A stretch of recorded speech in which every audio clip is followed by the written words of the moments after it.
Hello everyone, इस video में हम लोग इंटीग्रल्स के 30 ऑब्जेक्टिव क्वेश्चन को सॉल्व करने वाले हैं।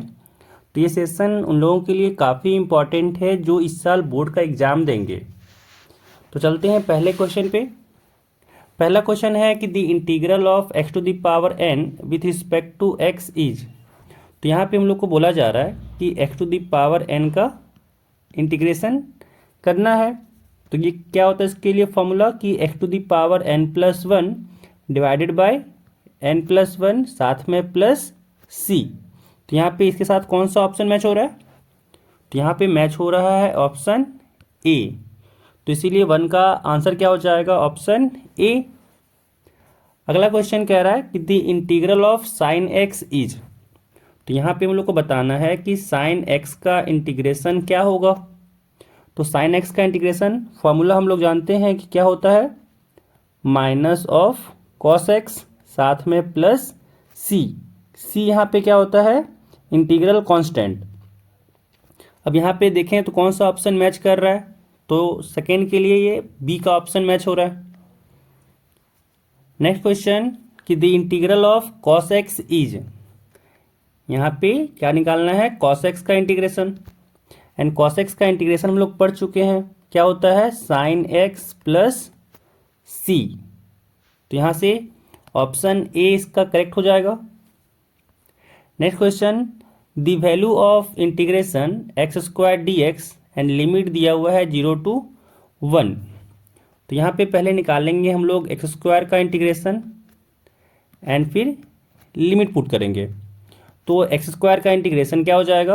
x to the power 2+1 upon 2+1 and साथ में लिमिट दिया हुआ है, लोअर लिमिट 1 है, अपर लिमिट लोअर लिमिट 0 है, अपर लिमिट 1 है।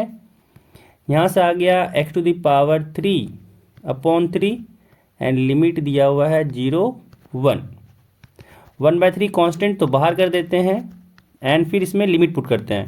तो पहले अपर लिमिट पुट करेंगे, हो जाएगा 1³ माइनस, फिर 0 पुट करेंगे, हो जाएगा 0³ एंड यहाँ से आ गया 1/3।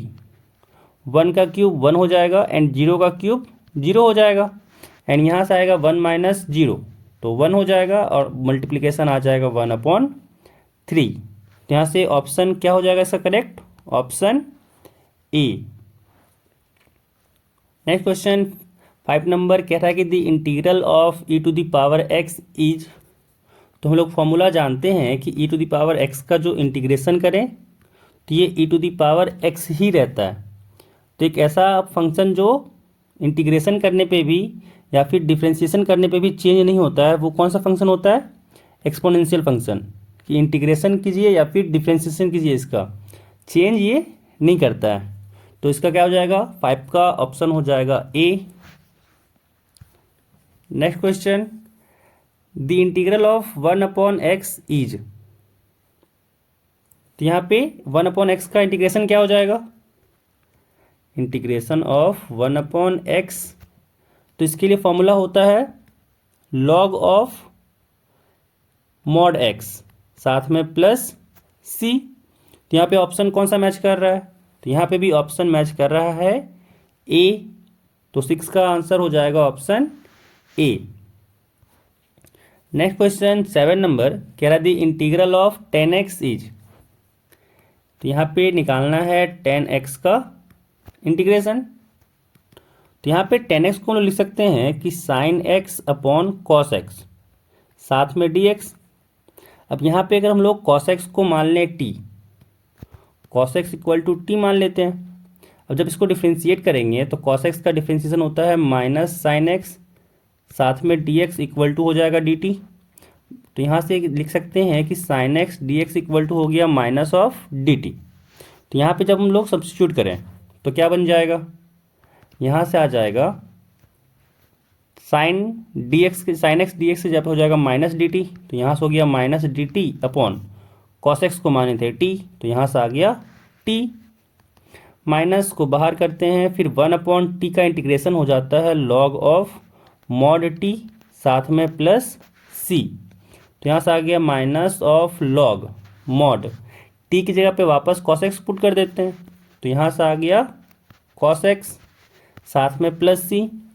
तो यहाँ पे ऑप्शन कौन सा मैच हो रहा है? अभी भी यहाँ पे कोई ऑप्शन मैच नहीं हो रहा है, तो यहाँ से माइनस जो है इसको पावर में भी रख सकते हैं। तो यहाँ से क्या हो जाएगा, log of mod cos x to the power -1 साथ में प्लस सी, यानी यहाँ से आ गया log of 1 upon mod cos x साथ में प्लस सी, और 1 अपॉन कॉस एक्स क्या होता है, सेक एक्स होता है। तो यहाँ से आ गया log mod of sec x साथ में प्लस सी। तो यहाँ पे लॉग है तो लॉग को ही हम लोग लॉन भी लिखते हैं।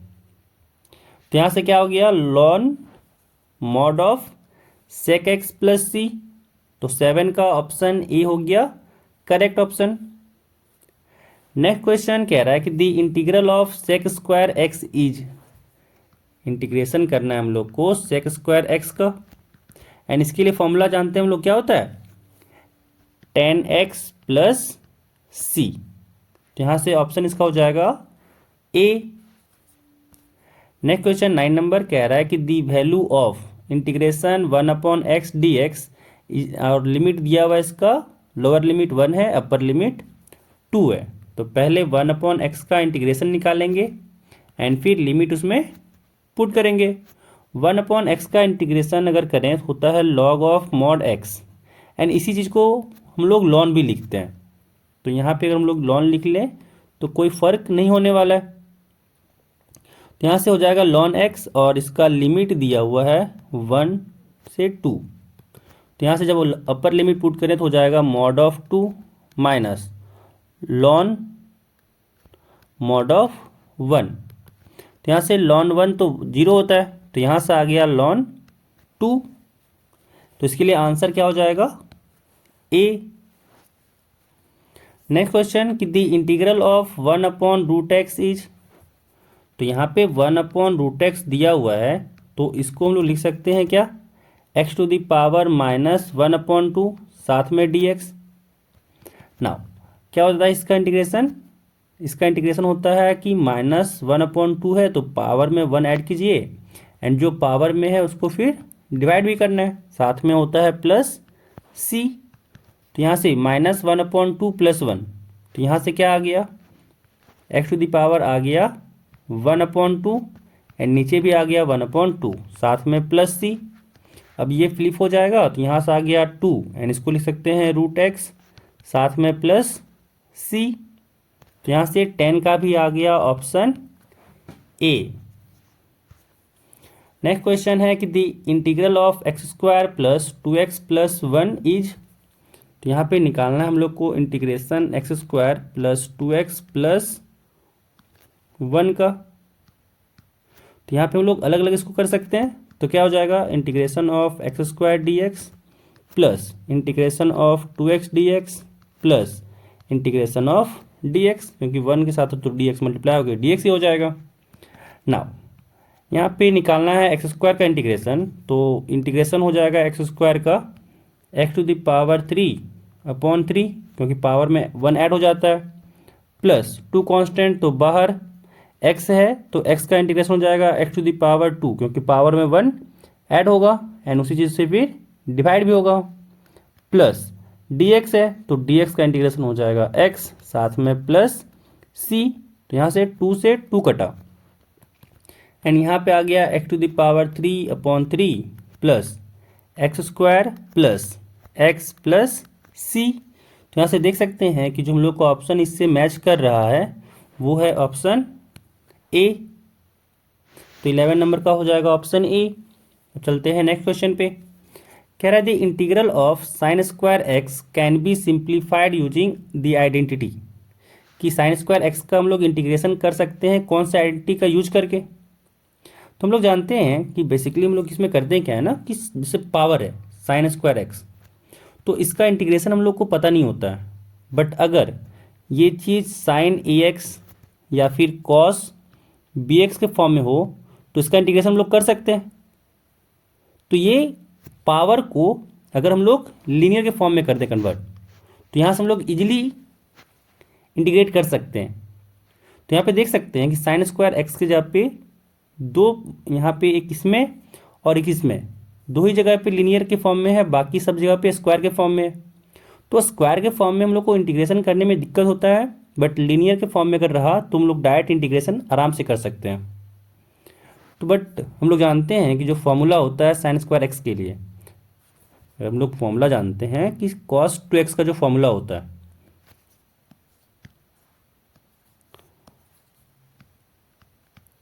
वो फॉर्मूला होता है क्या कि 1 माइनस 2 साइन स्क्वायर एक्स के बराबर होता है। तो यहाँ से अगर उसको सिंप्लीफाई करें तो यहाँ से आ जाएगा क्या, 2 sine square x is equal to 1 minus cos 2x। And यहाँ से होता है कि साइन स्क्वायर एक्स जो आता है वो आता है 1 माइनस कॉस 2x अपॉन 2। तो यहाँ से हम लोग कौन सा सब्स्टिट्यूशन लगा सकते हैं, हम लोग ऑप्शन ए कि साइन स्क्वायर एक्स की जगह पे 1 माइनस कॉस 2x अपॉन 2 को लिख सकते हैं। ये तो फॉर्मूला ही नहीं होता है, तो जब ये होता ही नहीं है तो कैसे सब्स्टिट्यूट करेंगे साइन स्क्वायर एक्स की जगह पे। ठीक है, तुम लोग यहाँ पे जो यूज करते हैं इंटीग्रेशन के लिए, वो यूज करते हैं कि sine square x equal to लिख सकते हैं 1 minus cos 2x upon 2। And फिर इसका इंटीग्रेशन हम लोग काफ़ी ईजी वे से कर सकते हैं, क्योंकि कॉस एक्स का इंटीग्रेशन पता है हम लोग को। फिर ये 1/2 तो कांस्टेंट है। ठीक है, नेक्स्ट क्वेश्चन 13 नंबर कह रहा है कि the integral of 1 upon 1 plus X square is. तो हम लोग इसका फॉर्मूला जानते हैं कि 1 प्लस एक्स स्क्वायर का डिवीजन में है और न्यूमरेटर में 1 है, तो इसका इंटीग्रेशन जो होता है वो होता है tan इनवर्स x साथ में प्लस c। तो यहाँ से ऑप्शन 13 का हो गया ए। नेक्स्ट क्वेश्चन 14 है, कह रहा है the value of integration of sine X और लिमिट दिया हुआ है 0 पाई। तो पहले हम लोग इंटीग्रेशन निकालते हैं साइन एक्स का, फिर करेंगे लिमिट उसमें पुट कर देंगे। तो साइन एक्स का इंटीग्रेशन जो होता है वो होता है minus of cos x and limit दिया हुआ है 0 एंड पाई। तो पहले माइनस को कम बाहर कर देते हैं। नाउ अब करते हैं लिमिट को इसमें पुट। तो यहाँ से क्या हो जाएगा, कॉस पाई माइनस कॉस 0। यहाँ से आया माइनस, कॉस पाई का वैल्यू होता है -1 और साथ में माइनस है, और कॉस 0 का वैल्यू हो जाता है 1। एंड यहाँ से आया माइनस इंटू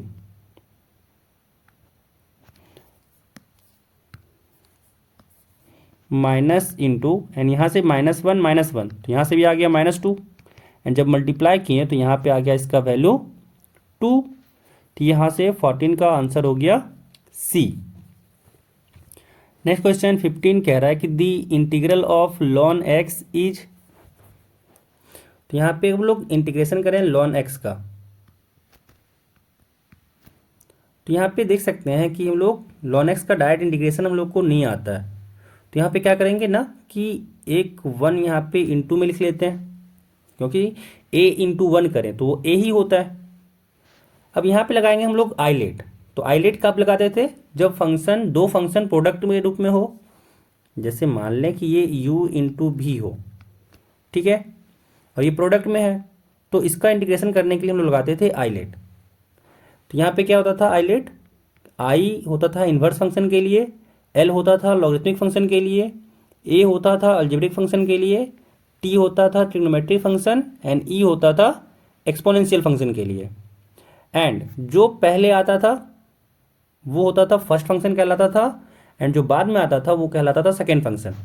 तो सपोज कि u फर्स्ट फंक्शन है एंड v जो है वो सेकेंड फंक्शन है, एंड u इंटू भी अगर इसका इंटीग्रेशन करते थे तो होता था u बाहर, फिर v का इंटीग्रेशन माइनस u का डिफ्रेंसिएशन, फिर v का इंटीग्रेशन एंड फिर पूरे का इंटीग्रेशन।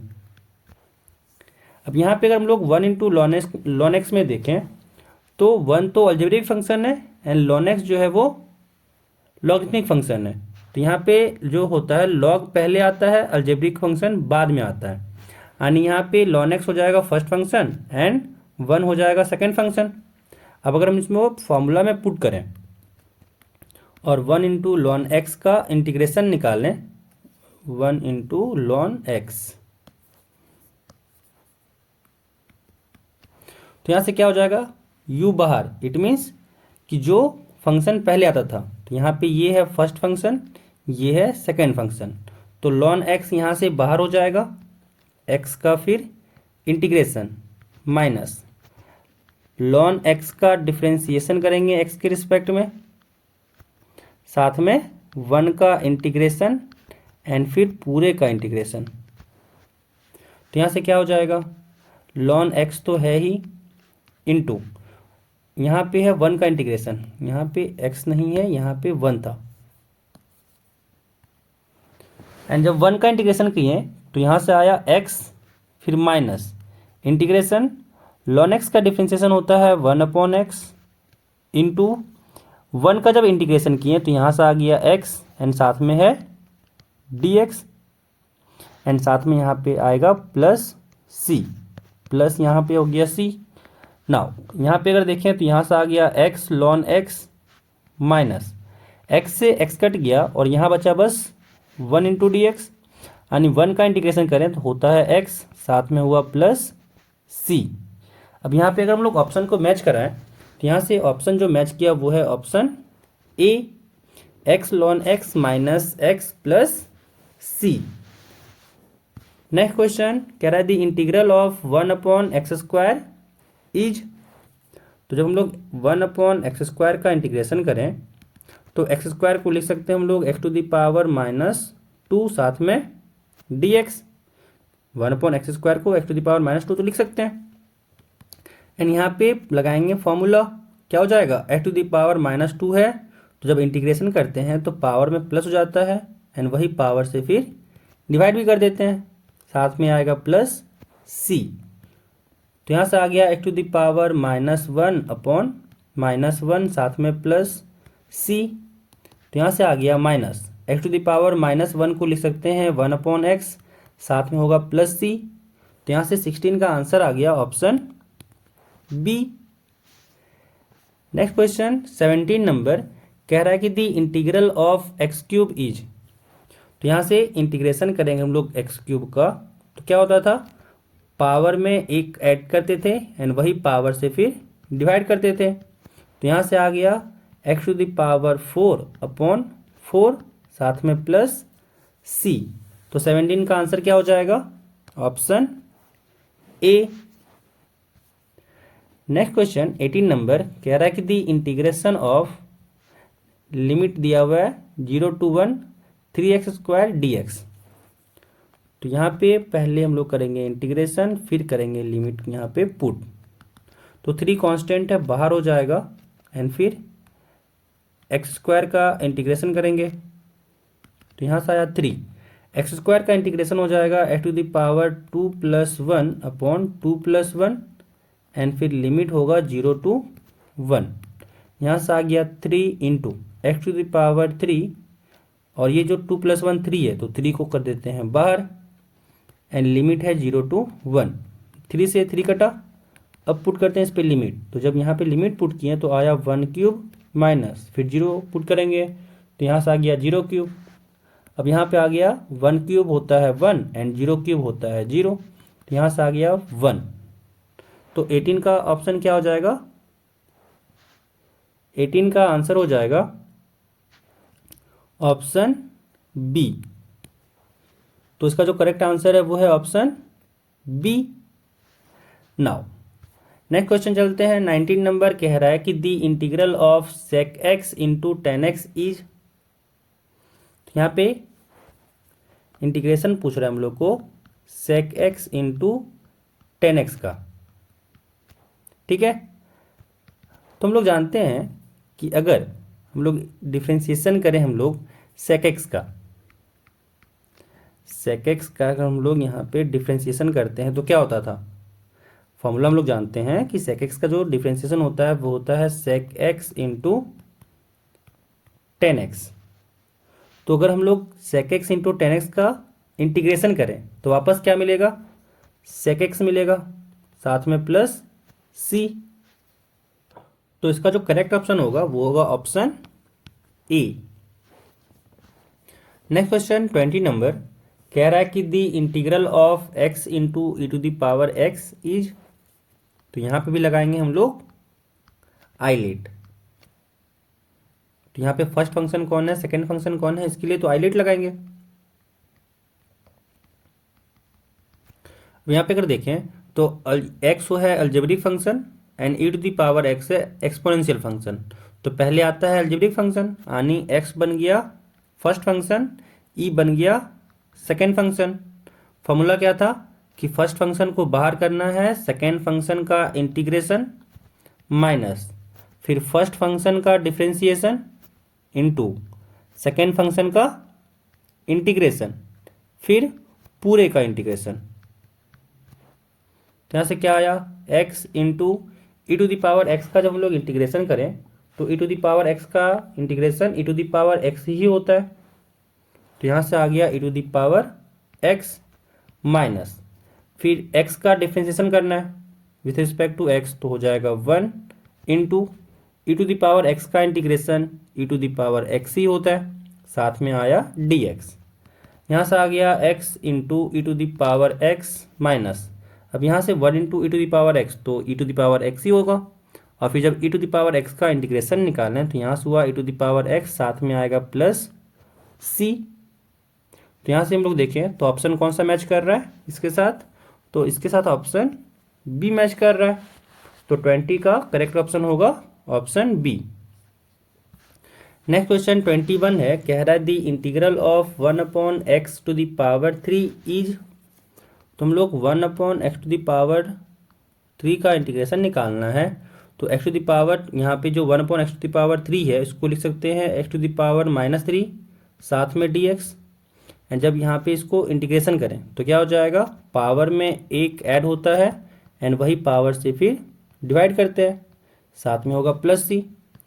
एंड यहाँ से क्या आ गया -3 + 1 तो ये हो जाता है -2, यानी यहाँ से आ गया x to the power -2 upon -2 साथ में प्लस सी। तो यहाँ से क्या आ गया, यहाँ से आ गया -1/2 साथ में इसको x टू द पावर -2 है तो इसको लिख सकते हैं हम लोग 1/x टू द पावर 2 साथ में होगा प्लस सी।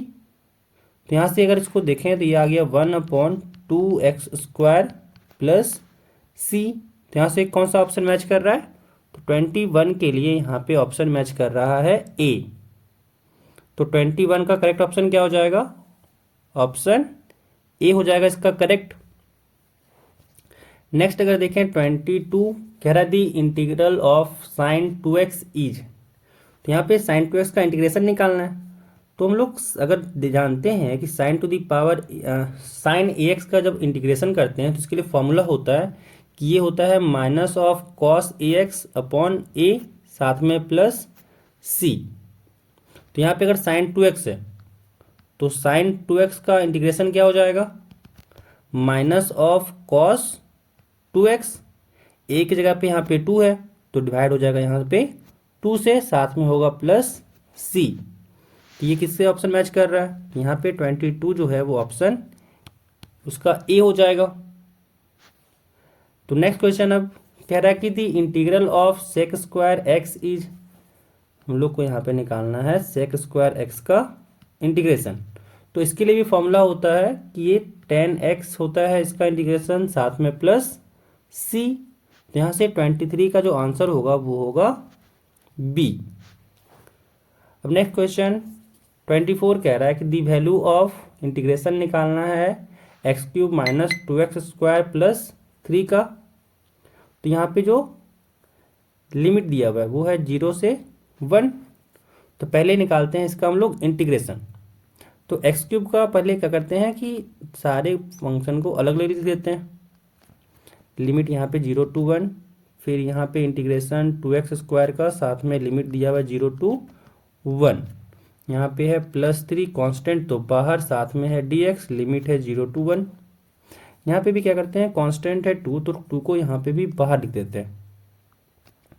तो यहाँ से x³ का इंटीग्रेशन क्या हो जाएगा, x to the power 4/4, limit हो जाएगा 0 to 1, -2 कांस्टेंट तो बाहर, x² है तो इसका इंटीग्रेशन क्या होगा, x to the power 3/3।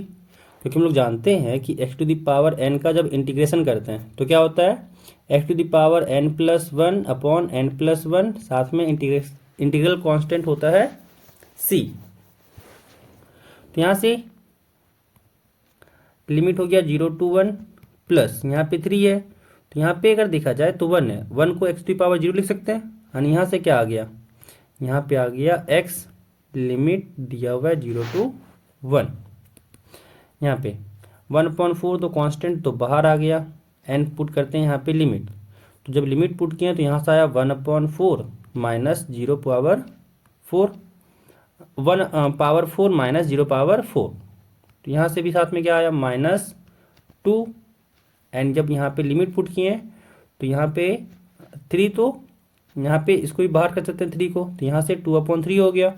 And यहाँ पे एक्स क्यूब में जब लिमिट पुट किए तो यहाँ से आया 1³ माइनस 0³, साथ में प्लस 3 है। एंड जब यहाँ पे लिमिट पुट किए तो यहाँ से आया 1 माइनस 0। एंड यहाँ से देख सकते हैं आ गया 1/4, एंड यहाँ पे 1 माइनस 0, क्योंकि 1 टू द पावर 4 1 ही होगा, एंड 0 टू द पावर 4 0 ही होगा।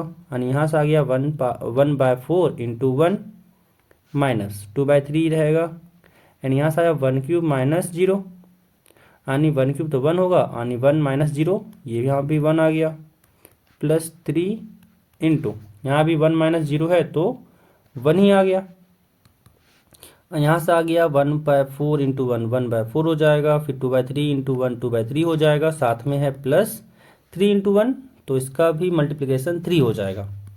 अब लेते हैं यहाँ पे एलसीएम, तो 4 इंटू 3 का एलसीएम हो जाएगा 12, एंड यहाँ पे हो जाएगा 3 इंटू 1 3 माइनस 4 इंटू 2, तो यहाँ से आ गया 8, साथ में प्लस नीचे कुछ नहीं तो यहाँ पे 1 है, यानी 12 इंटू 3, तो 12 इंटू 3 कितना होता है 36।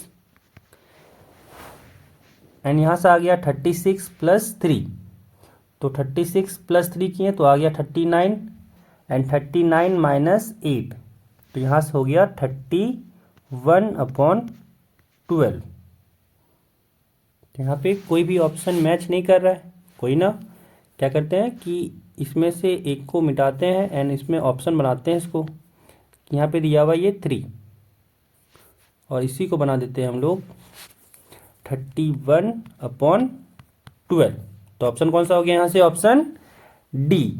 जहाँ पे रास्ता ना मिले वहाँ पे रास्ता बनाना पड़ता है, ठीक है। तो यहाँ से 24 का क्या हो जाएगा, ऑप्शन डी। Next question 25। इस क्वेश्चन में कह रहा है कि the integral of x lawn X is, तो यहाँ पे भी दिया हुआ है प्रोडक्ट का फंक्शन, तो यहाँ पे लगाएंगे हम लोग आइलेट।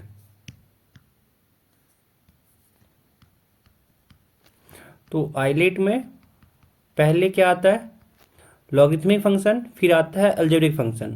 तो यहाँ पे लॉन एक्स है लॉगरिथमिक फंक्शन एंड एक्स है अलजेब्रिक फंक्शन, तो लॉन एक्स हो जाएगा फर्स्ट फंक्शन, एक्स हो जाएगा सेकेंड फंक्शन। तो यहाँ पे इंटीग्रेशन करेंगे, फर्स्ट फंक्शन बाहर, सेकेंड फंक्शन का इंटीग्रेशन माइनस फर्स्ट फंक्शन का डिफरेंशिएशन, फिर सेकेंड फंक्शन का इंटीग्रेशन एंड फिर पूरे का इंटीग्रेशन। तो यहाँ से क्या आ गया, लॉन एक्स तो रहेगा ही, एक्स का इंटीग्रेशन यहाँ से हो जाएगा x²/2, साथ में माइनस लॉन एक्स का डिफरेंशिएशन तो हो जाएगा 1/x, फिर x का इंटीग्रेशन तो यहाँ से आ गया x²/2, साथ में dx। अब यहाँ पे x से x कटा एंड यहाँ से आ गया x²/2, साथ में लॉन x माइनस 1/2 कांस्टेंट तो बाहर, integration of x dx, and यहाँ से आ गया x²/2, साथ में लॉन x, यहाँ पे प्लस c भी लगा देते हैं भी ही, ठीक है। यहाँ पे भी तो हो जाएगा प्लस c, एंड माइनस 1/2। अब करना है x का इंटीग्रेशन, तो x का इंटीग्रेशन आ गया x²/2, साथ में प्लस c, एंड यहाँ पे जब सॉल्व किए तो आया x²/2 लॉन x माइनस यहाँ से 2 इंटू 2 है तो आ गया x²/4, साथ में प्लस c। तो यहाँ से ऑप्शन जो मैच किया वो ऑप्शन हो जाएगा यहाँ पे ऑप्शन डी। तो 25 का यहाँ से डी हो गया। नेक्स्ट क्वेश्चन 26 नंबर कह रहा है the integral of e to the power x square is. तो ये हम लोग को याद रखना होता है कि इस तरह के फंक्शन का इंटीग्रेशन पॉसिबल नहीं है। e to the power x square का जब हम लोग इंटीग्रेशन करें तो इसका इंटीग्रेशन सिंपल मेथड जो हम लोग पढ़े हैं क्लास 12 तक, इससे पॉसिबल नहीं है। ठीक है, तो ये इस तरह के कहते हैं चीज़ों को नॉन एलिमेंट्री इंटीग्रल।